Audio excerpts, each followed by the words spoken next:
The Salem witch trials were definitely a time in the colonies. If you can't tell by the name, the Salem witch trials was a time in Salem where there were lots of witch trials.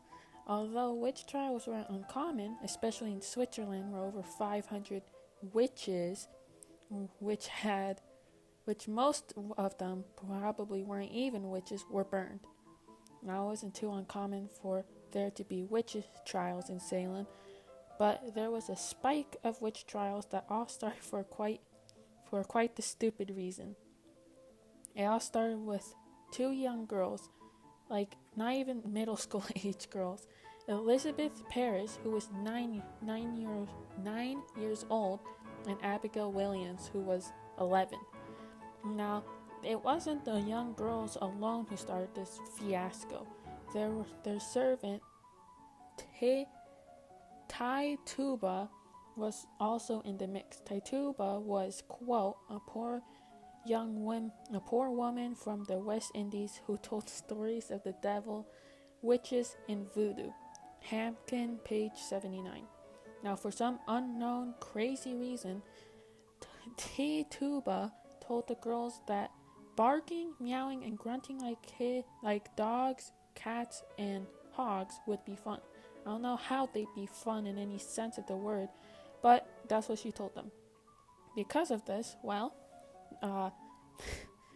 barking, meowing, and grunting, it seemed like they were having spasm, the girls seemed like that. Their father, of course, thought that this was alarming and remembered that he read a book that it may have been spells set from witches. After that, for some unknown reason, the girls spoke out during a church meeting and said silly things like, quote, there is a yellow bird on the minister's head, end quote. Back in those days, you were basically possessed to be interrupting a church service. So you could imagine how shocked everyone must have been. And then imagine after the father had seen them acting like animals, she just put two and two together and they thought they were being possessed by a witch.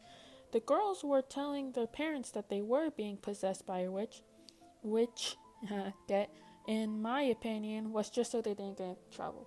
After that, they started calling names, like, I don't know, people who were bewitching them, and that's basically how the whole event started. Because of this, over 100 people were trialed for being a witch. 20 people were executed, and 2 dogs. I don't know how dogs were involved with this. I just know that they were. Never did they think that the girls could be wrong or something. Impossible. Elizabeth would do nothing like that. So the odds are, because of this, a ton of non-witches were killed. After about 20 people were already killed, plus the dogs, RIP, Samuel Sewall, a judge, finally realized that they may have been doing what they were doing was wrong. Because of this, he apologized and cleared the names of those who had been already killed. Sort of redundant, but at least it was something. Because of this, they finally stopped. They sort of stopped believing in witches, and they slowed down the whole thing.